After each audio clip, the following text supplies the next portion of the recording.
KPCC പുനഃസംഘടനയുമായി ബന്ധപ്പെട്ട് മാധ്യമങ്ങളിൽ ഇപ്പോൾ വാർത്തകൾ സജീവമാണ്. കഴിഞ്ഞ രണ്ടാഴ്ചയോളമായി KPCCയിൽ നേതൃമാറ്റമുണ്ടാകുമോ, യുവാക്കൾ വരുമോ എന്ന് സംബന്ധിച്ച് പലതരത്തിൽ മാധ്യമങ്ങളിൽ വാർത്തകൾ നിറയുന്നുണ്ട്. അതിനോടൊക്കെ തന്നെ സംസ്ഥാനത്തെ പ്രായഭേദമന്യേയുള്ള നേതാക്കൾ, യുവ നേതാക്കൾ മുതൽ തലമുതിർന്ന നേതാക്കൾ വരെ മാധ്യമങ്ങളോട് പരസ്യമായി പ്രതികരിക്കുകയും ചെയ്യുന്നത് കേരളം കാണുകയാണ്. ഈ വിഷയത്തിൽ ഇപ്പോൾ AICC നേതൃത്വം കടുത്ത അതൃപ്തി അറിയിച്ചിരിക്കുന്നു എന്നതാണ് ഏറ്റവും ഒടുവിൽ വരുന്ന റിപ്പോർട്ടുകൾ. നേതാക്കൾ ഈ വിഷയത്തിൽ നടത്തുന്ന പരസ്യ പ്രതികരണങ്ങൾ ഒഴിവാക്കണം, അത് പാർട്ടിക്ക് ഗുണകരമാകില്ല എന്നാണ് ദേശീയ നേതൃത്വം നൽകുന്ന ഒരു മുന്നറിയിപ്പ്.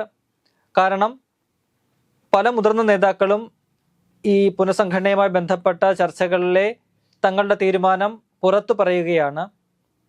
അത് അംഗീകരിക്കാനാകില്ല എന്ന നിലപാടിലാണ് AICC നേതൃത്വമുള്ളത്. സ്വാഭാവികമായിട്ടും KPCCയുടെ പുനഃസംഘടന അനിവാര്യമായ ഒരു ഘട്ടമാണ്.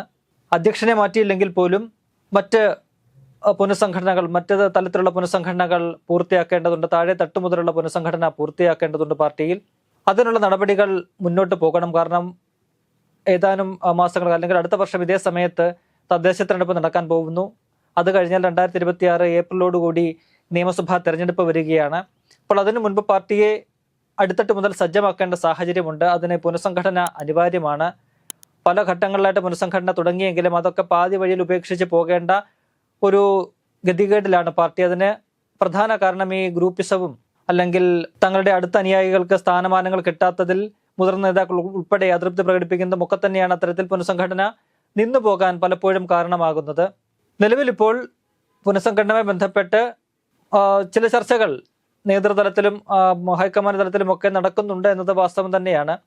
എങ്കിൽ പോലും ഈ വിഷയത്തിൽ നേതാക്കൾ പരസ്യമായിട്ട് മാധ്യമങ്ങളോട് പ്രതികരിക്കുക, തങ്ങളുടെ നിലപാട് വ്യക്തമാക്കുക, അത് വളരെ ഗുരുതരമായി തന്നെയാണ് പാർട്ടി നേതൃത്വം കാണുന്നത്. ഒപ്പം തന്നെ ഒരിടവേളയ്ക്ക് ശേഷം ഈ ഗ്രൂപ്പിസം വീണ്ടും പാർട്ടിയിൽ സജീവമാകുന്നു. അത് പാർട്ടിക്ക് അത്ര നല്ലതാകില്ല എന്ന മുൻകാല അനുഭവങ്ങൾ വെച്ച് അറിയാവുന്ന കാര്യമാണ്. അതുകൊണ്ട് തന്നെ അതിനെയും എന്റർടൈൻ ചെയ്യിക്കാൻ ഇപ്പോൾ AICC നേതൃത്വം തയ്യാറാകുന്നില്ല. അത്തരം പ്രവണതകളൊക്കെ തന്നെ നിർത്തണം എന്ന കർശനമായ ഒരു മുന്നറിയിപ്പ്, ഒരു നിർദ്ദേശം കൊടുത്തിരിക്കുന്നു എന്നാണ് മനസ്സിലാക്കാൻ കഴിയുന്നത്. ഒപ്പം തന്നെ നേതൃത്വം ചൂണ്ടിക്കാട്ടുന്ന മറ്റൊരു കാര്യം, കേരളത്തിൽ ഇപ്പോൾ നടന്ന ഉപതെരഞ്ഞെടുപ്പുകളിൽ പാർട്ടി മികച്ച വിജയം നേടി നല്ല ഒരു നിലയിലാണ്. ആ അന്തരീക്ഷം, പാർട്ടിക്ക് ഊർജം നൽകുന്ന, ഉന്മേഷം നൽകുന്ന ഒരു അന്തരീക്ഷം, അത് തകർക്കുന്ന നിലപാട് നേതാക്കളുടെ ഭാഗത്തു നിന്നും ഉണ്ടാകരുത് എന്ന് AICC നേതൃത്വം വ്യക്തമാക്കുന്നുണ്ട്. കാരണം വരുന്ന തെരഞ്ഞെടുപ്പുകളിൽ അത് കാര്യമായിട്ട് പാർട്ടിയെ ബാധിക്കും. നിലവിലിപ്പോൾ പാലക്കാട് ഉപതെരഞ്ഞെടുപ്പ്, ഒപ്പം തന്നെ വയനാട്ടിലെ ലോക്സഭാ ഉപതെരഞ്ഞെടുപ്പിലൊക്കെ മികച്ച വിജയം നേടി പാർട്ടി ശക്തമായ നിലയിലാണ്. ചേലക്കരയിൽ തോറ്റെങ്കിലും LDFന്റെ ഭൂരിപക്ഷം 3-1 കുറയ്ക്കാൻ നേതൃത്വത്തിന് കഴിഞ്ഞു, പാർട്ടിക്ക് കഴിഞ്ഞു. അത് വലിയൊരു വിജയമായി തന്നെയാണ് സംസ്ഥാന നേതൃത്വവും ദേശീയ നേതൃത്വവും ഒക്കെ തന്നെ വിലയിരുത്തുന്നത്. അപ്പോൾ ഈ വിഷയത്തിലുള്ള AICCയുടെ നിലപാട് അത് ബന്ധപ്പെട്ടവരെ നേതൃത്വം അറിയിച്ചിട്ടുണ്ട്, അതൃപ്തി അറിയിച്ചിട്ടുണ്ട്. ഒപ്പം തന്നെ ഇന്ന് രാവിലെ കണ്ണൂരിൽ മാധ്യമങ്ങളെ കണ്ട പ്രതിപക്ഷ നേതാവ് VD സതീശൻ ഇതുമായി ബന്ധപ്പെട്ട മാധ്യമപ്രവർത്തകരുടെ ചോദ്യങ്ങൾക്ക് വളരെ പക്വതയോടുകൂടിയുള്ള പ്രതികരണമാണ് നടത്തിയത്. പുനഃസംഘടനയുമായി ബന്ധപ്പെട്ട് ചർച്ച നടക്കുന്നുണ്ടെന്ന അദ്ദേഹത്തിന്റെ ചോദ്യത്തിന് ഇതുവരെ ഒരു ചർച്ചയും തന്റെ അറിവിൽ നടന്നിട്ടില്ല. താൻ ഈ പുനഃസംഘടനയുമായി ബന്ധപ്പെട്ട ചർച്ചകൾ അറിയേണ്ട ഒരു വ്യക്തിയാണ്. അത് താൻ അറിയാൻ നടന്നിട്ടില്ല, ഇതുവരെ ഒരു ചർച്ചയും നടന്നിട്ടില്ല എന്ന് അദ്ദേഹം മുൻപൊക്കെ തന്നെ എടുത്തിട്ടുള്ള നിലപാട് ഇന്നും അദ്ദേഹം ആവർത്തിക്കുകയാണ്. ഒപ്പം ഇനി അഥവാ എന്തെങ്കിലും നിലപാട് തന്നോട് ആരെങ്കിലും ഉത്തരവാദിത്തപ്പെട്ടവർ ചോദിച്ചാൽ അത് അവരോട് പറയും, അല്ലാതെ മാധ്യമങ്ങളുടെ മുന്നിൽ സംഘടനാപരമായ ഒരു കാര്യവും തന്റെ വായിൽ നിന്നും കിട്ടില്ല. അത് പ്രതിപക്ഷ നേതാവായത് മുതൽ VD സതീശൻ സ്വീകരിക്കുന്ന ഒരു നിലപാടാണ്. അത് അദ്ദേഹം പാലിച്ച് പോരുന്നുമുണ്ട്. സംഘടനാപരമായ ഒരു കാര്യങ്ങളിലും അദ്ദേഹം മാധ്യമങ്ങളോടോ അല്ലെങ്കിൽ പരസ്യമായിട്ട് ഒരു പ്രതികരണവും നടത്താറില്ല.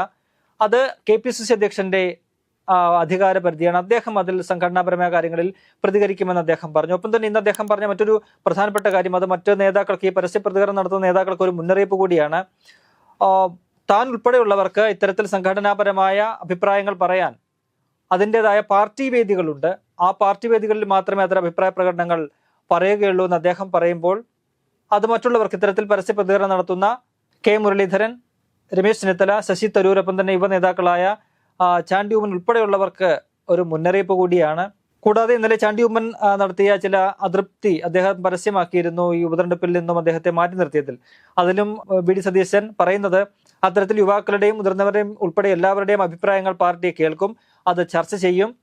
എല്ലാവരെയും പരിഗണിച്ച് ഒറ്റക്കെട്ടായിട്ട് പാർട്ടി മുന്നോട്ട് പോവുകയാണ്. കഴിഞ്ഞ 20 വർഷത്തിനിടയിലെ ഏറ്റവും മികച്ച കാലഘട്ടത്തിലൂടെയാണ് പാർട്ടി മുന്നോട്ട് പോകുന്നത്. ഒപ്പം തന്നെ മുന്നണിയും അങ്ങനെ തന്നെയാണ്. കാരണം ആ മുന്നണിക്ക് നേതൃത്വം കൊടുക്കുന്നത് കോൺഗ്രസ് ആണല്ലോ.